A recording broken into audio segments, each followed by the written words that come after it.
हम में बल होता तो हम तो जब स्कंद पुराण का मूल पारायण कर रहे थे और जिस समय यह वचन आया तो उसी समय हमारे मन में ये भाव जागृत हुआ कि हे महाप्रभु जगन्नाथ जी, आप कृपा करें, एक बार आपके ज्येष्ठाभिषेक का दर्शन हो जाए।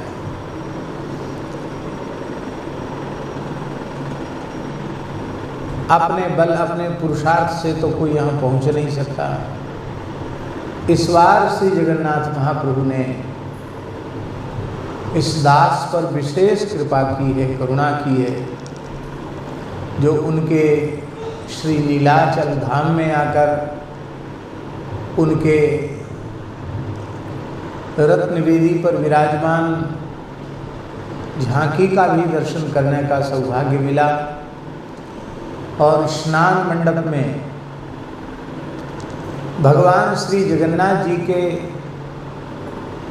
सौलभ्य का विशेष अनुभव हुआ।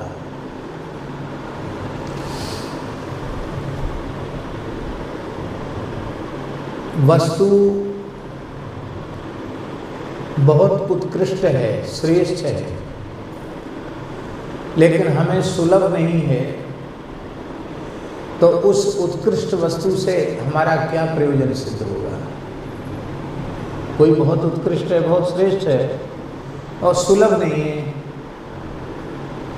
तो हमारे किस काम की वो वस्तु। अथवा सौलभ्य तो है पर उत्कृष्टता नहीं है, श्रेष्ठता नहीं है। वो जो वस्तु है वो विनाशी है, तो अत्यंत सुलभ होने पर भी जो वस्तु उत्कृष्ट नहीं है उसकी प्राप्ति का भी क्या प्रयोजन। भगवान श्री जगन्नाथ जी की महिमा ऐसी अनुपम अद्भुताद्भुत है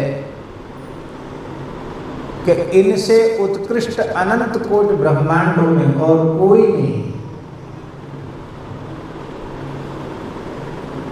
इसलिए हमने आरंभ में ही स्मरण किया, वे अनंत कोटि ब्रह्मांड नायक हैं, सर्वेश्वर हैं, परात्पर परब्रह्म हैं, असंख्य दिव्य कल्याण गुणगण निलय हैं, निखिल हेय प्रत्यनीक हैं, उनमें कोई हेय गुण है ही नहीं, उनके विरोधी हैं। और इतने बड़े होने के बाद भी वे भक्त वांछा कल्प तरु हैं।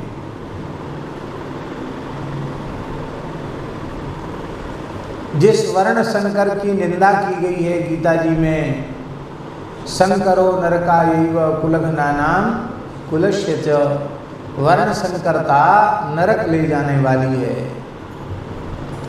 और उसमें भी एक ऐसा वर्ण शंकर कुल में उत्पन्न होने वाला जिसका पिता यवन और जिसकी माता ब्राह्मणी।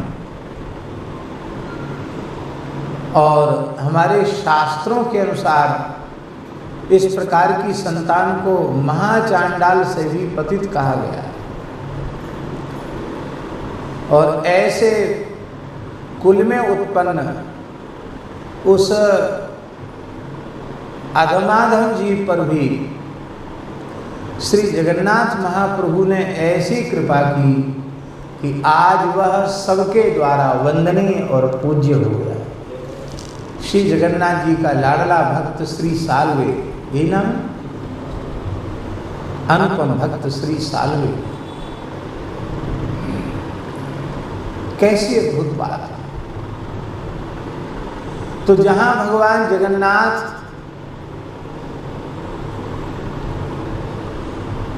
सर्वोत्कृष्ट हैं, सबसे श्रेष्ठ हैं, वहीं उनकी सुलभता कैसी अद्भुत है।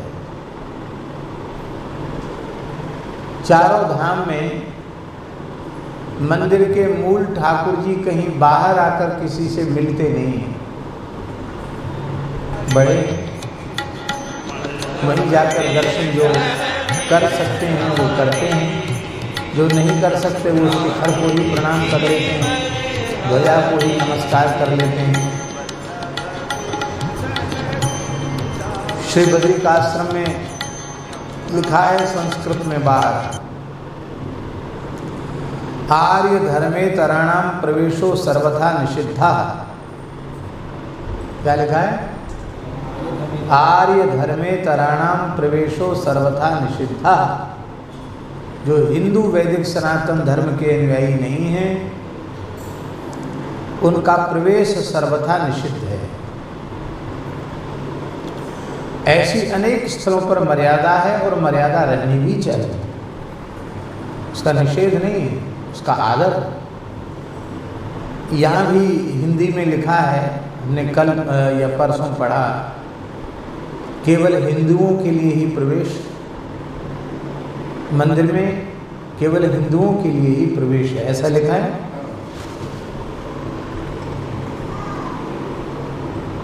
मंदिर की मर्यादा है, पर भगवान जगन्नाथ स्नान वेदी पर विराजते हैं